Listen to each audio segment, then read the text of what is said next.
Well, good evening, everyone, and welcome to another Authors Conversations by Stories of a Colorful World. I am Vanessa Mitchell, along with Kanika Mobley, and we are the co-founders of Stories of a Colorful World, an online children's bookstore.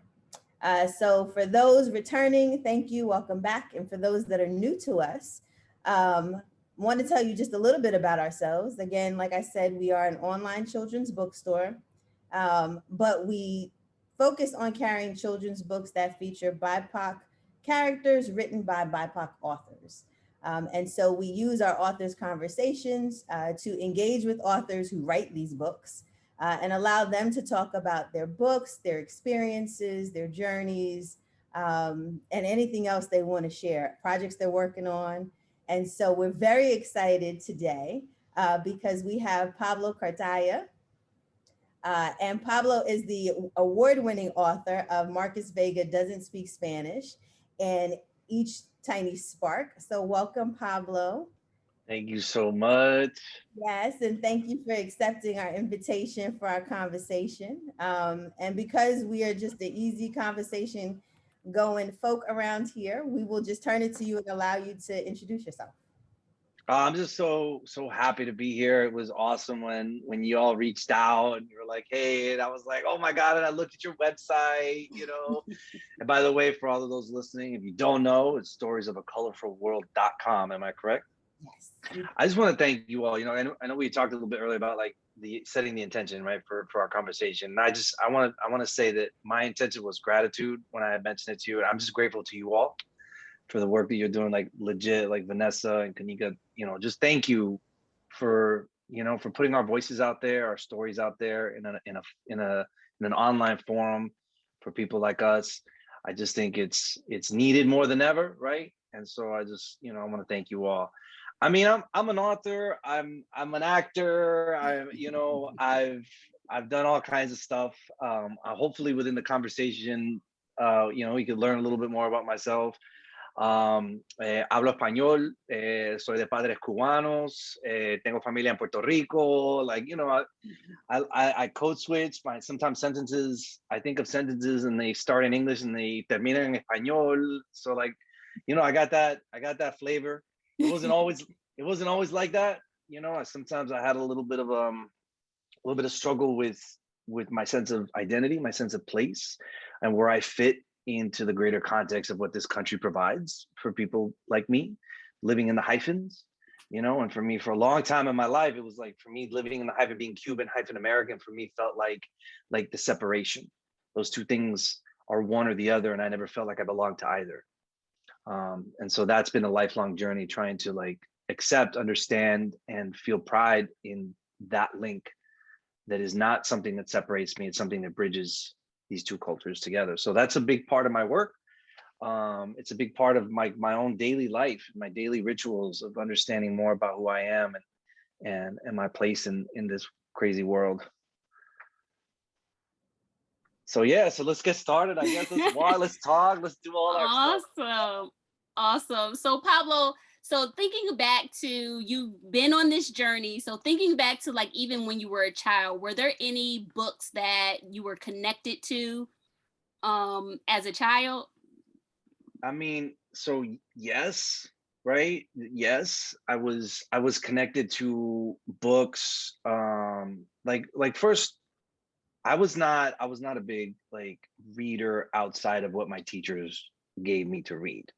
Let's just start there. Like, I know that there's a lot of authors out there that like, oh, I picked up any book that I could find and whatever. I was playing basketball, I was playing soccer, I was like having crushes like every 5 minutes on different, like I grew up in New York City. So it was like, it was going down to the playground, play ball, do all that stuff. So it's like, for me, reading was something that was in the classroom.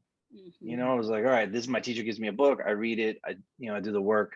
Mostly because if I didn't do the work, my mom would have taken out the chancleta, la chancla, and she just like gave me a good whooping. So it was more, I read out of fear for my mother's wrath than I did out of the joy. And also like, I just wanted, I wanted to make my parents proud. My parents are immigrants, and so they just, they work really hard. So it's to do the best life that they could, right? So I wanted to at least do that for the, you know, for them, and also the fear of getting smacked on the butt. Anyway, so the books that I read, I enjoyed. You know, I enjoyed like A Wrinkle in Time. I enjoyed Journey to the Center of the Earth. I enjoyed like these adventure books, these fantasy books. Roald Dahl was a favorite when I was a kid growing up. You know, the thing is that none of these stories, none of these books were a reflection of anything that had to do with my culture. Nothing. Like there was no abuelita in there. There was no español. There was no like flan de coco or mamey or mango. Nothing like that. It was all like very, just a different, different racial ethnic background than my own, right? And so I just didn't understand what I didn't have. Just, you know what I'm saying? Like I know that a lot of authors or a lot of people will say like, well, I knew from that early on that I wasn't represented in the stories. And for me, I didn't know that. I didn't know any different. I just got what I got and I read it and that was it. I didn't know that there was a possibility that a Cuban kid with immigrant parents could have a story and a narrative that he would read in school. I didn't know that. And to be honest, I was like, whatever, you know, I'm going to go, like, I'll read the story and then I'll go out. Mom, I'm done reading. I'm going to go out to the playground, you know? So that's where I think the importance of books by people of color, especially getting those books in classrooms, I think it's so important, right? Because I struggled, like you know, I didn't understand the struggles that I was having until later on, reflecting on that time, right? But if you can reflect on that time early on, right? If you can reflect at the age of 13, you know, and see yourself in a story, imagine what that does to your sense of self, to your sense of identity, to who you are. Like, oh, I understand this about myself now. This is why I've been angry about whatever I've been angry about. This is why I feel an affinity towards one thing. And it helps you to build on this idea of who you are, right? It's foundational, you know, and you don't read, like for us, book people, like we're constantly mining these reflections, right? As adults, you know, but imagine if the kids have it earlier on, the stories that fill our lives and that we can look and say at home, like, oh, this book in this chapter, that reminds me of my abuela who makes the best arroz con pollo in the world. And I can see that and I'm here and I understand that. And now I understand why I love this. It's not because I like rice and chicken. It's because I love my grandma. Right? You know what I'm saying? So that's the links, you know, that I hope that I didn't have as a kid. And it was why I set out to write in this age group, to give kids the opportunity to maybe see themselves in stories. Yeah, we absolutely agree with that and love that. And so was storytelling big in your family? I mean, look, my dad was a big athlete in Cuba. And he reminded us on the daily of his prowess. My dad was like, do you know that I played in the Pan American Games representing the team of Cuba on the basketball team? I was like, Dad, you 5'6". I was like, you're not Muggsy Bogues, Dad. I don't know. I've never seen you dunk. I don't know. What are you talking about? He's like, no. I was the starting point guard of this. I was like, all right, whatever. And then like 10 years ago, he gets a package in the mail saying he was inducted into the Cuban Hall of Fame. What? Wow. And homeboy was flexing that thing like around his neck. He was like, you see? I was like, okay. So the stories that my dad, it was a lot of storytelling, like my dad telling me stories. You know, my grandfather, my abuela would tell stories. My mom was just not prideful in a negative way. She just was like survival, you know, like just get your work done, do your stuff, you know, like, and that's kind of how it was. My grandma was a great storyteller, but she passed away when I was 8. And then my dad's grandmother passed away a year after that. So I lost my grandmother's early. And my abuelo was a great storyteller. Just telling stories about Cuba and like cutting cane, and like cane fields and stuff like that. And then later on in life, when he got dementia, he started retelling my dad's stories, like if they were his own. Oh. Wow. And my dad, and I'll never forget this, because my dad would just sit there. It wasn't his dad, it was my mom's dad.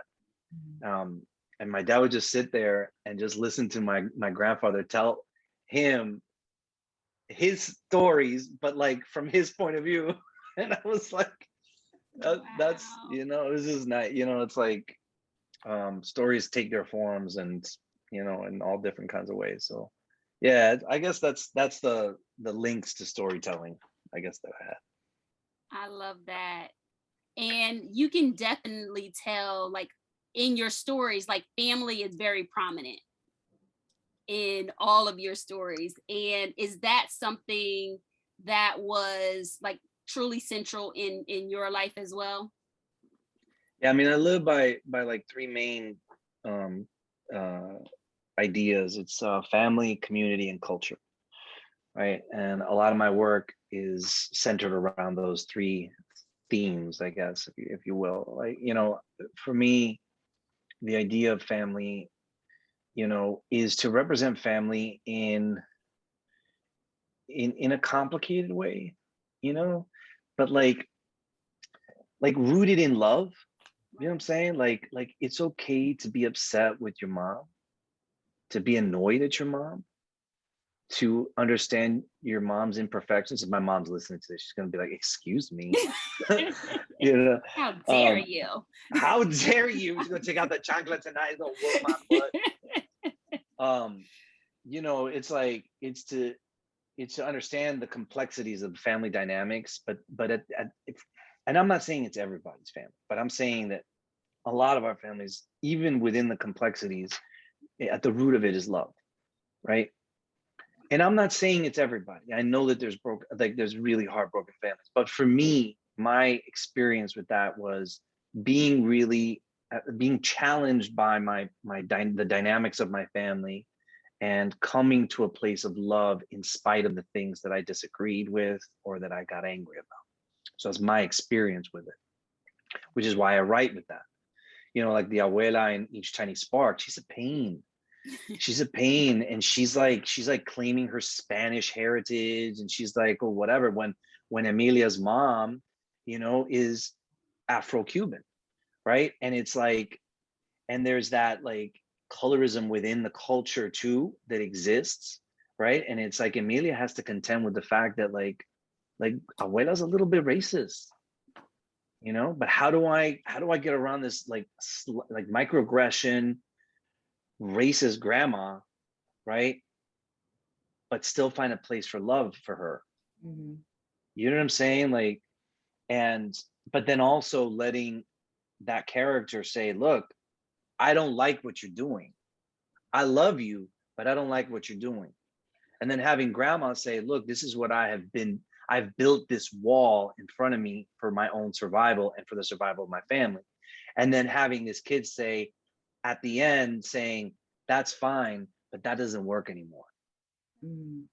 And they still have love for each other, right? It's just expanded. And so for me, that was a real deep exploration of what the meaning of family is, with that dynamic in mind. Yeah. So what I think is interesting about your books too, like you're talking about the grandmother in Each Tiny Spark, and then even in the epic fail of Arturo Zamora, you kind of touch on gentrification and what that means. And so these are kind of topics that would seemingly be heavy for children, right? But when you thought about it, what was sort of your intention? And did you ever consider maybe these are subjects or topics that might be too big for children? Did You you know, ever? I think that's no, because I think that would be a crime to think that subjects are too big for children to handle. Children already know. Yeah. They already know what's going on. Like we pretend we want to like shelter them. Oh, I don't want them to learn this. I don't want them to know this. They already know. Yeah. They're already doing it. They already understand. They're already connected to it. There is like we try to shelter them from what? The only thing that we can do is open the door and say, listen, I know that this is what you might be thinking about, and here's a door, and let me help you through it. So, and then I can explain to you any questions that you have, right? And so my characters are living in real world situations. You know, I mean, the characters up to now, they're living in real world situations. Even my next book has that element too, and I'll talk about that in a little bit. But with the idea of gentrification, this is not a kid that is fighting gentrification. This is a kid that is terrified of losing his abuela, and he knows that she's sick. And the idea of losing the restaurant is almost too much for him to bear, because he doesn't. It's the first loved one that he's afraid of losing, right? And so the idea of the restaurant being taken away and then gentrified into this gigantic building is a catalyst for him, because it's like, no, because if that goes away, then my grandma goes away. So that's where it's rooted, right? Yeah. And through that, this advocacy comes out. Through that, this activism comes out.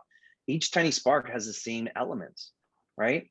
She's trying to communicate with her father, who returns from his last tour of duty. He's a Marine. He tours from his last tour of duty, and she's trying to figure out how to communicate with him. And she's scared, you know, and she sees this wounded man who she loves, but she doesn't know how to and as she discovers with the project that she's given in her classroom, and she discovers things about her neighborhood, about her town, about this idea, these split neighborhoods literally along the railroad tracks, right? That split one racial, it's like literally a racial divide between a train track. And she starts realizing this through just a history project. And then the way her mind works is she starts like digging further and further and further. And ultimately, what is it? It's like, how deep can she go to help understand how her father is, what has happened to her father? And within that, she discovers her own agency. And then she says, nah, this is not good. I don't like what's going on here. And then she calls BS on the community, right? So it's not, she's not going in there like, I know everything, you know, what's going on in my family, you know, my community. I'm gonna throw it down. I'm not gonna, you know, it's more of a discovery, right? It's the, how does the activist become an activist, right? Through discovery, through understanding that this is not right. Something is wrong here. We need to do something, and then that agency becomes a catalyst for that awakening, right? For that sort of idea that I'm now an activist, right? I can move towards a goal of making things better that I see that are wrong, right? And so that's what the stories, a lot of them represent. They're really tied to these family dynamics at first that later build onto these larger community issues, right? Which is, again, family, community, and culture. Right? Emilia is grappling with this idea that she feels very connected to her mother's side of the family, but she doesn't present that way. She's got red hair, she's fair skinned, but she connects more to her mom than she does to her abuela. You know what I'm saying? So how does she contend with that duality? Like, I look a certain way, but I feel closer to this, you know? And that's, again, she doesn't know that at the beginning, but she's discovering it.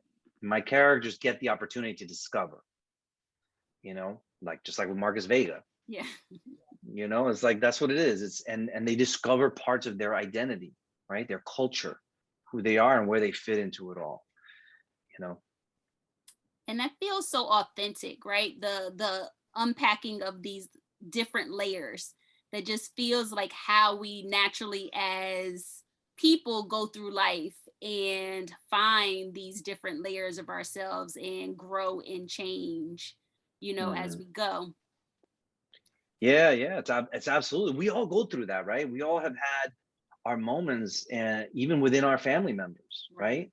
Yeah. I mean, just think of the political climates that we've been going through over the last couple of years, right? You know, I'll bet that we have family members that have differing opinions, you know, and how do you contend with those ideas?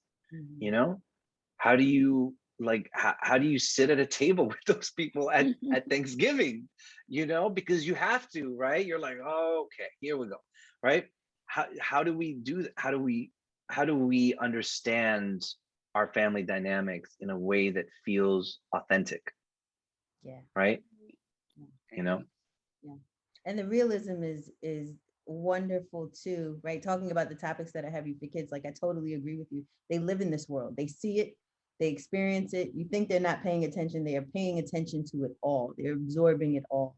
And being able to see those things play out in a book, I think, is what helps connect them. And then the next steps of thinking through and making these decisions and difficult decisions and processing through difficult situations. I love the realism of that. So do any of the main characters parallel to you in your life growing up? I mean, yeah, a little bit of all of them, right? Like I think that it's you know, they all have this sort of thread that probably connects the things that I've tried to explore and that I felt alienated from in my life, that I felt that I wanted to understand more.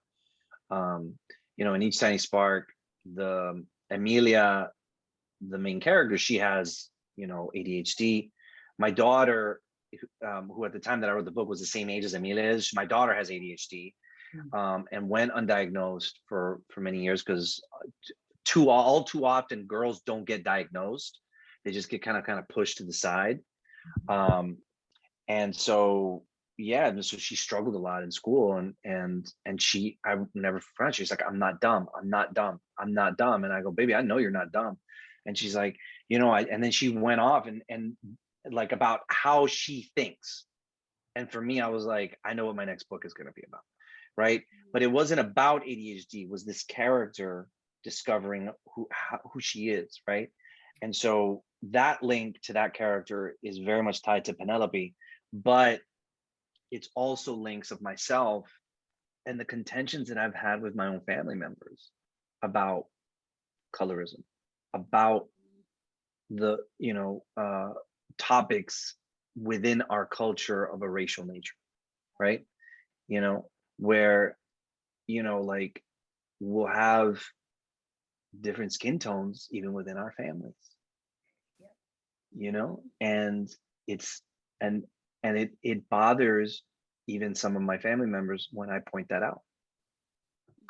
And I don't mean to disrespect any of my family members, but even within, so how many of our family members, you know, how do we deal, how do we cope, how do we connect with that?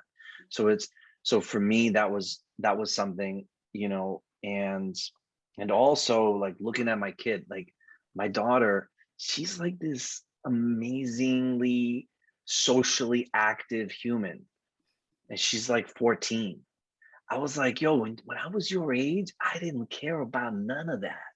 I did not care. I mean, come on, like we're in it now. As adults, we're in it as adults, but I feel like we're like around this, you know, same generation, you know, whatever. Like when we were that age, I was not having fun. I was having fun. Right. I was like, damn, these kids are like putting assemblies together. They're like, and I'm like, my daughter's like, you know, she's like, we got to do this, we got to do this, we got to organize, we got to set. I was like, whoa. How about just going to the you know, to homecoming dance? Right. And then she turns to me and she goes, no, I'm gonna do that too. I love it. Yeah. She's going on. I mean, it's awesome how, you know, how free they are. They seem to be, because and they're probably just pissed off, right?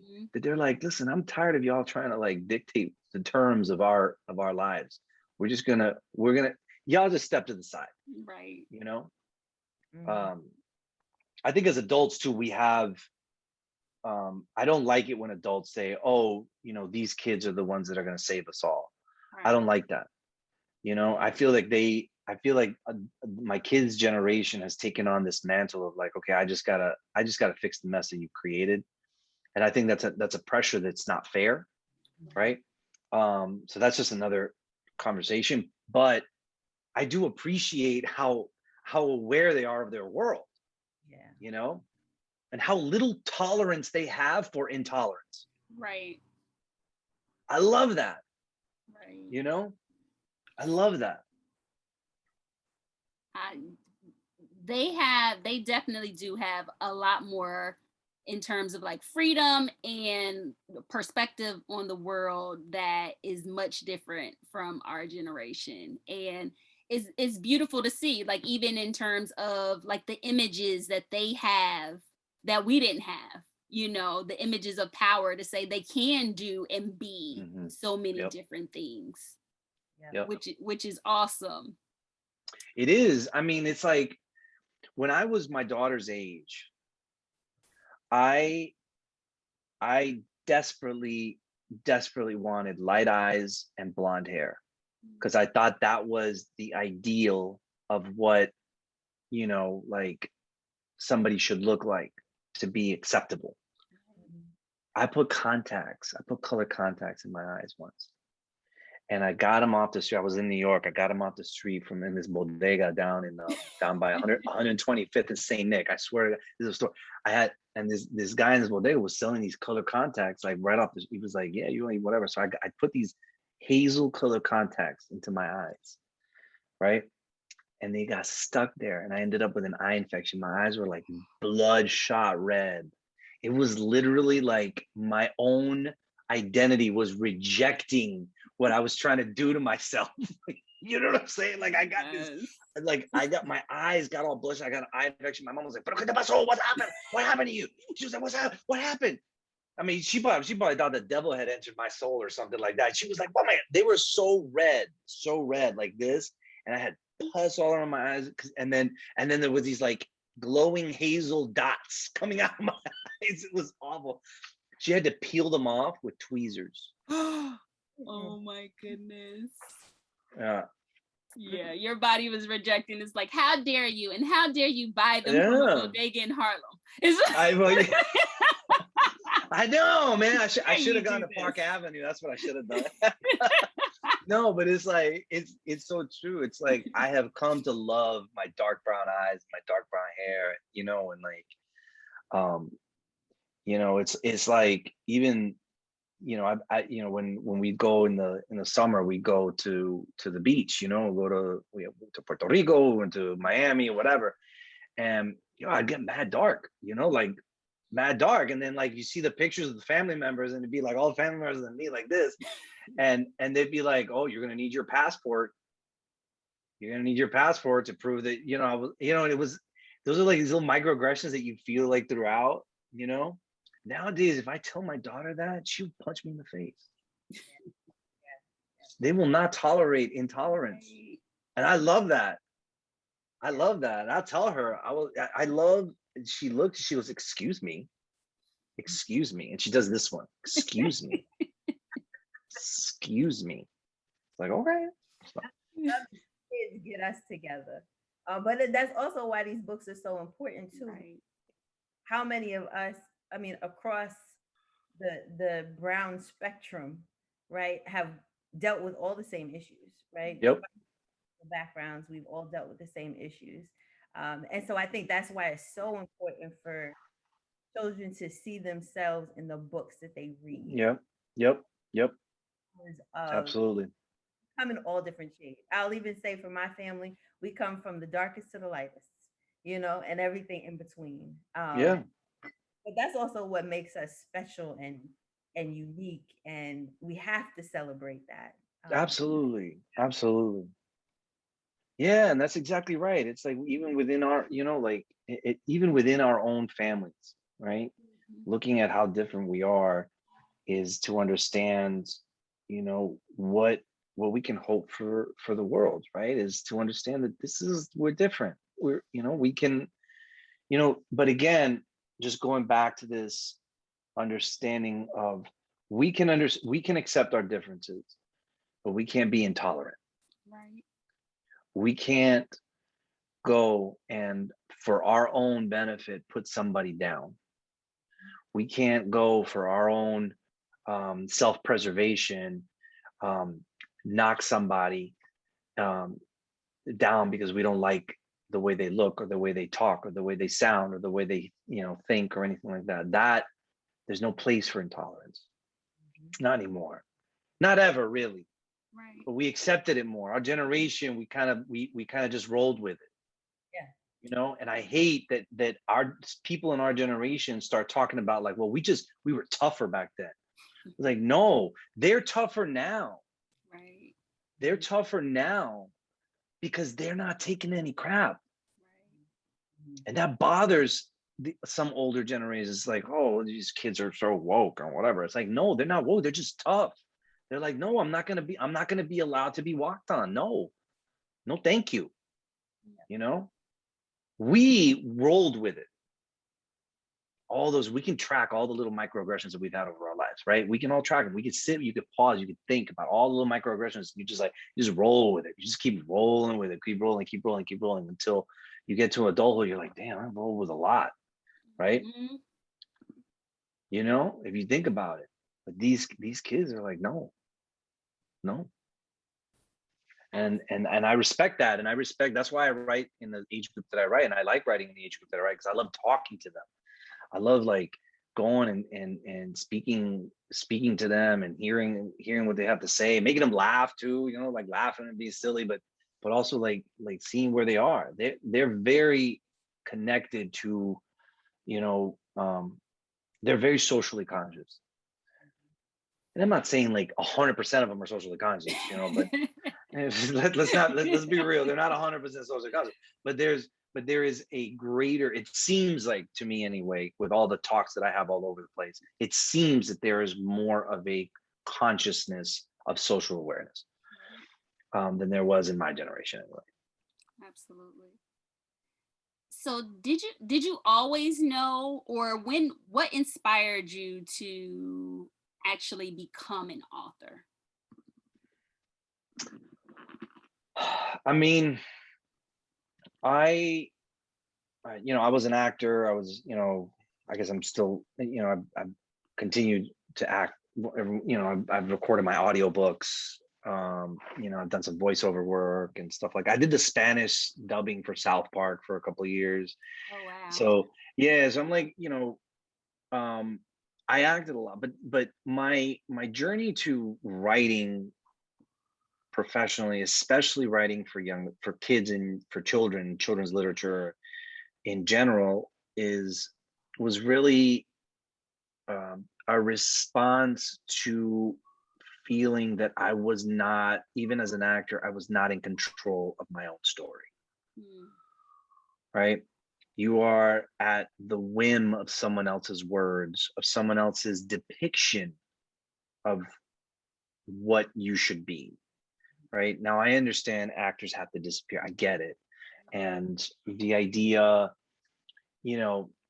like I noticed throughout my journey as an actor to that point, before I jumped to writing full time, up to that point, it was always like, oh, the Latin lover, or oh, you're gonna play, the criminal, or oh, we see you as this.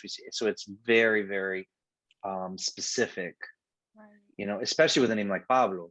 And I didn't want to change my name because I had changed my name at one point and I was embarrassed by it. And then I changed it back to Pablo. And then so there's just a perception that's like, somebody says Pablo and I see you in a certain way, right? Especially if you're trying to put you in a movie. So somebody's written a script, we're going to put Pablo in a certain type of role.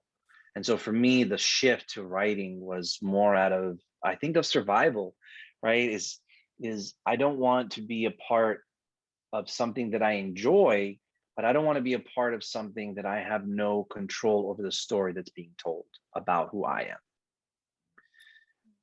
And so now with these books, I can claim it. they're mine. You know, I claim what the stories say about my own identity, which I think was very freeing for me in a lot of ways. And now it's interesting because now as my books, you know, and my other pursuits, they're kind of now turning back to acting, turning back to, like, my books are being, you know, considered for other mediums and stuff like that. And I'm like, now I'm in control, right? Now I can decide what I want to do with it, because there's almost like a full circle sort of feeling to it. But now the stories are mine. The narrative is mine to own. That is, yep, that's special. That is absolutely special. So Yeah. what is the biggest joy, or even like the sweetest moment in this journey of being an author? I mean, there's so many, you know. I think one of the best, one of the most touching moments for me was actually, you know, there's been so many, but like one that stands out for me is my daughter, when she got Each Tiny Spark, and she read the first 2 pages, and she goes, "Papi, this sounds just like me." And I almost broke down. I was like, "Yes, it does, baby. Thank you."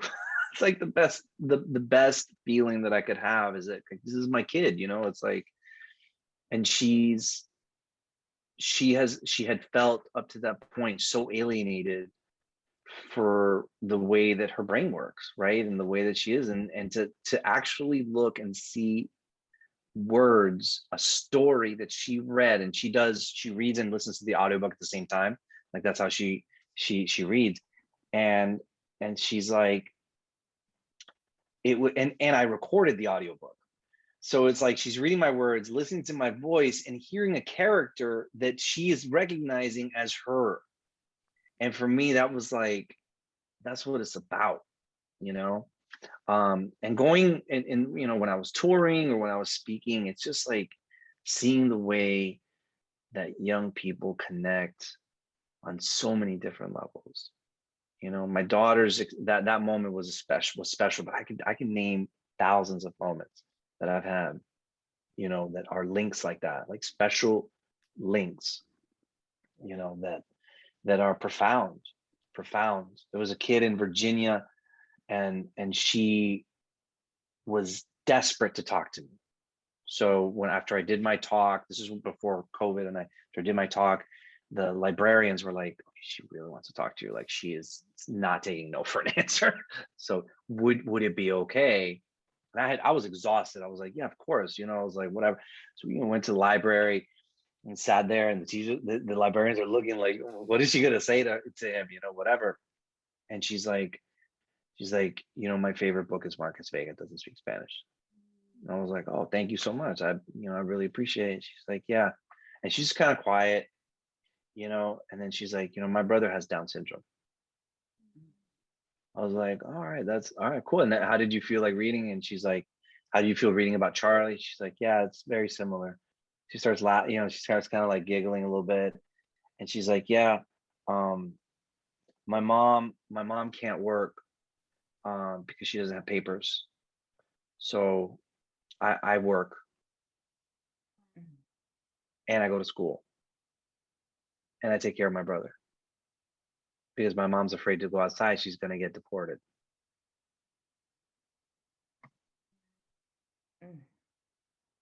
I mean, this is a book that I wrote about about a boy looking for his father in Puerto Rico. And this is the link that this child had with that book. Right. Talk about seeing yourself in a story. You know what I'm saying? Like, I was like, and then the librarians were like bawling in tears. And I'm just, you know, I'm just looking at this girl, you know, like that. And then she's like, "Can I give you a hug?" I was like, "Yeah, you could give me a hug." Give her a hug. I was like, "Oh my God." You know, it was like this, it's like moments like that, you know, like, and you know, I can, you know, we can talk for hours about all these moments and the connections and the importance that books have on a child's life if you give them access, right? If you give them access, if you give access to these stories, right, they will have the opportunity to connect with them, right? And like for me, when I was a kid, you know, the only access that I really cared, that I really had, because that was all that I was, you know, I was not seeking it out. I was not seeking books or literature. So where does it lie? It lies in our schools. It lies in the places where we go because we have to go, right? We have to show up to school, because if not, you know, they send it, they give us detention, or they whatever. Our mom whoops our butt, right? We have to go to school. And so in school is where the books should live, right? That reflect the world that the kids are living in. Absolutely. Because then they'll go and seek something else out. So you put a book like Nick Stone, we were talking about Nick Stone, you put, you know, Clean Getaway in there. You put Adriana Cuevas, who just wrote Cuba in My Pocket. You put, you know, Lilian Rivera, you put, you know, Jason Reynolds, you put any of these authors' books, and all the countless ones that are really pushing and trying to make an effort to try to get stories out there for kids that are that represent the multitude of what we celebrate in this country, or should celebrate, right? Those books, you put them in classrooms, and guess what? The kids will start to recognize themselves in the stories and allow themselves the opportunity to be the heroes of the stories that they're reading, and imagine themselves as heroes in the narratives. Absolutely. Right? Tells them, I see you. Right? I see you. Yeah. Absolutely. Yep. Which makes all of these, you know, district bands so ridiculous, because kids do want to see themselves. That's how they get connected. Like, we are thinking about, you know, reading levels and all of this in schools, but not wanting to give kids things that they're interested in, things that they can identify with or feel seen or valued, which is utterly ridiculous. How do you think those kids respond? Right. You think that they're going to be just fall in line and listen? We've been talking about it, haven't we? Absolutely. You think those kids are just going to be like, "Oh, you banned Angie Thomas's book? Oh, okay, Right. cool." Right. Boom. They're gonna go buy the book right then and there. You know? Absolutely.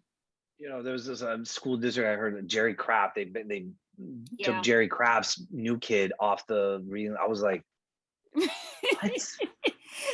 Because they considered it critical race theory. I'm like, New Kid? I was like, what? Critical race theory? Was this about a kid going to a new school? and they take it off. I was like, what? So how many kids do you think in that school now? How many kids do you think are going to read that book? Ton. They are. And, like, and oh, really? Sequel. Right. Yeah. Oh, really? Right. Oh, okay. Absolutely. I mean, it was the same thing with the Central District in Pennsylvania, where the kids band together and overturned the ban, which was, you know, so powerful. It was their voice that said, no, you're not going to do this to us.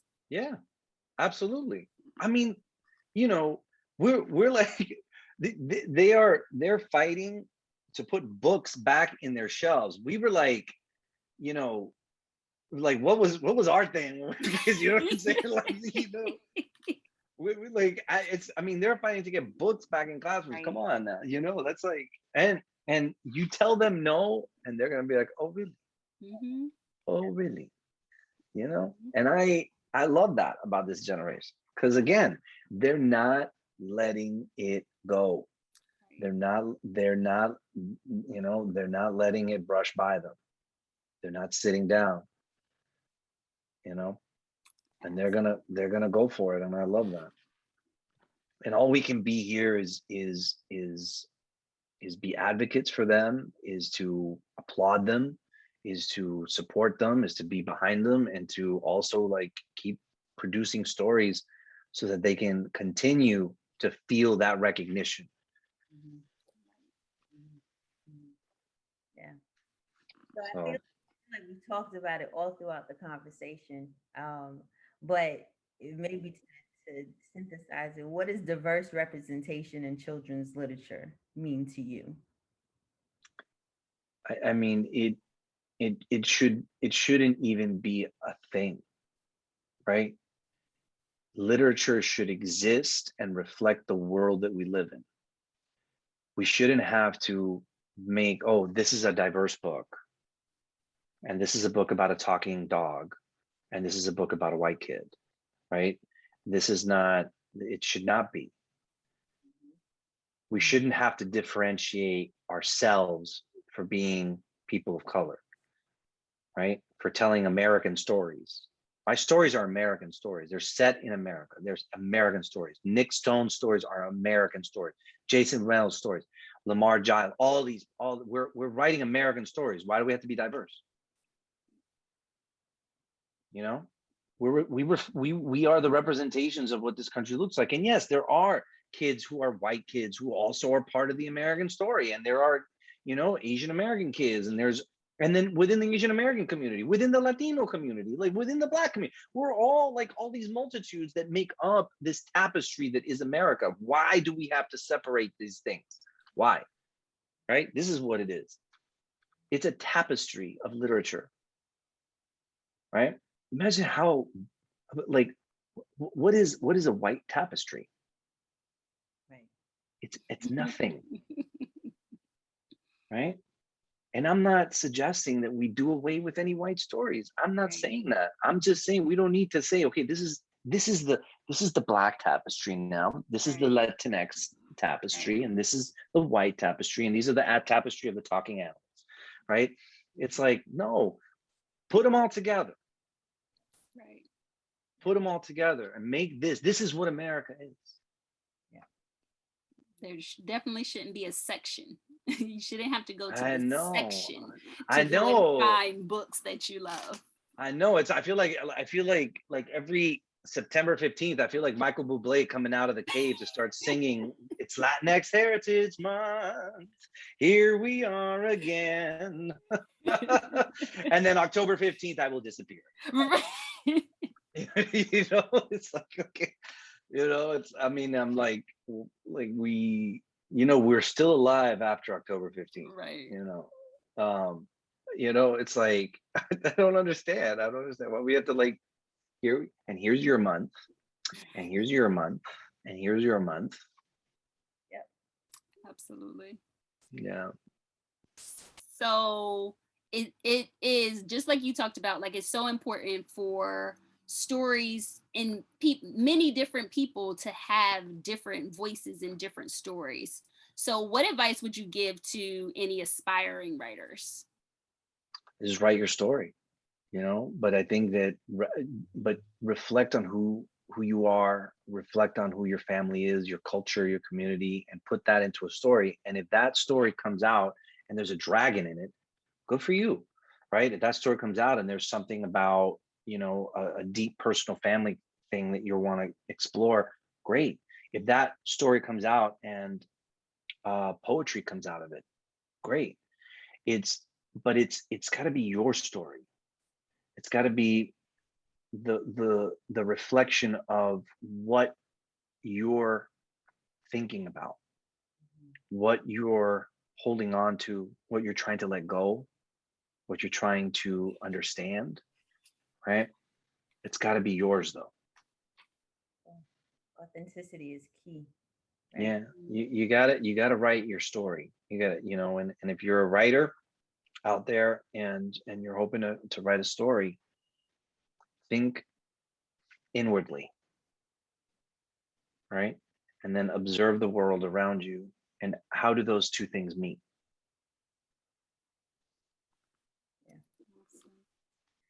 So you're busy because you have a new book coming out. You have I got two. Yeah, so can you tell us about what's on the horizon? I can publicly tell you about one book. So tell us about. We'll take that. I have a book that I'm really excited about that comes out next summer. It's called The Last Beekeeper. and it's like my first like sci-fi, but they call it climate fiction. It's set 120 years in the future. There are no more bees on Earth, and these two sisters venture off into the woods by their farm, and they find the last bee colony on Earth, and they discover that their abuela left it there for them to repopulate the crops of a desolate world. So, and then there's like forces that are not too happy about that. So it's like climate fiction, it's like adventure, abuelitas, there's like Spanish flowing in and out, and I'm like, it's like, but it's not a thing, it's not like, oh, these are immigrants, they came and now they speak. No, it's just a thing. They just speak Spanish. I don't care if you don't know why. Right. like that's it. That's just like, nope, that's abuela. It's abuela and Yolanda and Camila, and it's like whatever. Because people in the future are going to speak Spanish too. Because the world needs to get I know get their minds around that. I know. It's not like, oh, did you come on a raft? Right. No, they live there. They've been there. And not only that, it's in the middle of the country too. It's not on the coast. So it's like middle of the country. Where are these girls speaking Spanish from? Because they've been there and they were speaking it from their abuela's time to before. Right. And I'm really excited about that one. There's another one that is coming out that is in conjunction with a TV show on Apple Plus. So I wrote a book, and that is now that will be the basis of 2 episodes of this TV show. I can't tell you what it is. I can't tell you the title because I can't, but that's really exciting too. And then there's like other projects that are coming out. I've got some film stuff and things like that I also can't talk about, but it's cool. We're moving along. We gotta hustle, right? Yeah, absolutely. So how can people stay connected with you to make sure that they are on the, they understand what's on the horizon, and when these things can be made public, they'll know how to make sure that they get the new books and watch the new films? Yeah, so it's I try to be as good as I can on social media. Instagram is at PH Cartaya, and then Twitter is at PH Cartaya too. I do my best to engage in social media. I'm not the best, but I do like reading social media and just kind of learning what's going on. And then I'll post every once in a while. But like my tweets are like, gracias, awesome, thank you so much. I'm listening, but I'm like, how can I be clever right now? And then I'll spend like half an hour trying to compose a tweet, and my daughter was looking at me. She's, what are you doing? I'm like, I'm composing a tweet. She's like, it's just a tweet, dude. What is wrong with you? I was like, I have to do it right. I have to make sure that I'm clever, that the world knows I'm clever. And she's like, you realize that just by that, you're not being clever. Yeah. So, listen, these 14-year-olds will let you know. I have one too. So. Oh my God, no. And then, because I saw some of my writer friends, they started getting on TikTok, right? And I told Penelope, I was like, baby, you think I should do TikTok? She goes, absolutely not. Absolutely not. She goes, Papa, that is cringy as hell. Do not. She goes, adult man on TikTok is weird. I was like, heard. She's like, do not. And I look, and I was like, and I'm like, wait, this is kind of cringy. Looking at like seeing a grown man like on TikTok doing some funny thing. I was like, ooh, it doesn't look good. It doesn't look right. Kevin Hart is funny on TikTok. Kevin Hart is funny. But I look at some, I'm like, oh my God, this is not a good platform for adult men. But it's fun. She loves it, and my son loves it too. It's like they have their outlet, you know what I mean? But like on social, my obligatory social handles are IG at PH Cartaya and Twitter at PH Cartaya. And we'll make sure that we connect everybody with those so they can definitely stay connected with you and see if maybe one day you'll, you know, do a little video for a TikTok. Maybe you'll do a little TikTok. I might do like a YouTube channel or something. A YouTube channel, like doing all the research that I do. Maybe we'll see. I don't know. If y'all do it with me, I'll do it. I'll do a YouTube, not TikTok. We're trying to figure out social media too, so. I'm like, you know, she'll take the phone from me and she'll be like, come here. This thing, whatever. And she does this thing. It's like, what's happening to you too? Like, Absolutely. You don't know what you're doing. She starts doing this thing here. God. I know, it's so funny. I was like, what? They have no patience for us. None. None. Yeah, it's awful. My goodness. Anyway.